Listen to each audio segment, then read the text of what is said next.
Hey guys, how you doing? Um, Over the last month or so, I've spent a lot of time talking to parents and talking to principals of schools and the counsellors and psychologists that are at the schools. And there's something that we all agree on, and that's that most of the kids these days really don't have enough interpersonal skills, and we attribute it largely to the prevalence of like social media. They can be on their phone. If they don't like what the person says, then they can just like block them or delete them or whatever. They can play up and say things on social media without any sort of accountability, because the other person's not going to like slap them in the head or get angry with them or whatever. And so they need to learn like how to deal with interpersonal contact, like how to actually communicate with people face to face. And sometimes part of that is like the other person's going to say or do things that you don't like.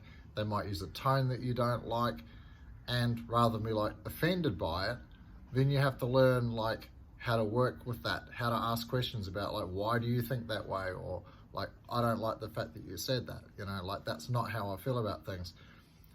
And so one of the amazing things that is happening on the mat with the kids that I teach is that and this is coming from the caregivers and the guardians and parents who look after them when they're not at the academy, right? And they're better at communicating now, and they're calmer, they have better self-discipline, all those things that you hear about, all the buzzwords, right? But the big takeaway is that these kids are learning to communicate, because with jiu-jitsu it's unique in that you can't do it by yourself. You can stretch on the mat and you might be able to do a couple of drills, but for kids coming to class, I mean, it's a pretty scary prospect especially for like a small kid.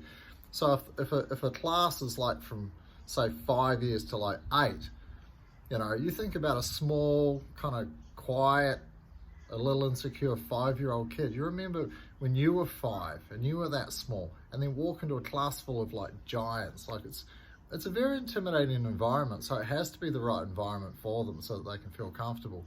But even within that, they have to immediately train with somebody. Yeah.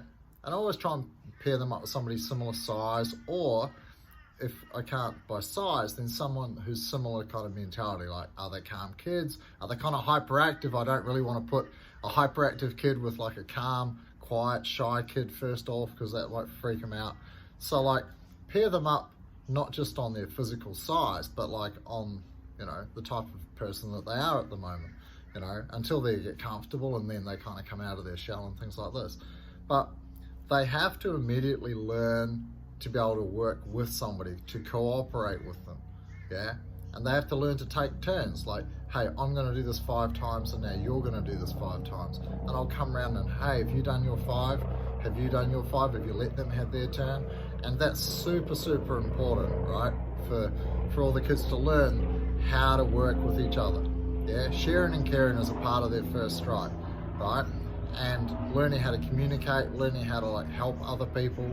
Yeah, like when we play dodgeball at the end, like don't just hog the ball. Make sure you give the balls to some other people so they can throw it at other people's feet and things like that. There's a lot that goes into a class when I design it to ensure that the kids are not only just developing their self-confidence physically, but also the fact that they're becoming like better humans. Yeah, that they're able to communicate with each other better.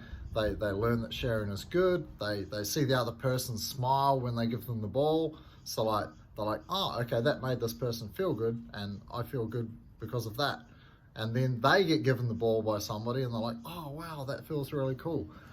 So there's some very, very powerful lessons in kids' Gracie Jiu-Jitsu classes, and I'm very proud to be seeing the results in the kids. So if you have any children, regardless of whether you think they're too hyperactive for class, or you think, oh, they're kind of a little bit quiet, like that's great, because Jiu-Jitsu is this amazing equalizer where those hyperactive kids can get rid of their energy and learn to have self-discipline over their emotions, and learn to calm themselves down, And then those really quiet kids, we're gonna lift them up, we're gonna give them a voice, we're gonna encourage them to count in Portuguese out loud, you know, in front of the class, and build their self-confidence very slowly.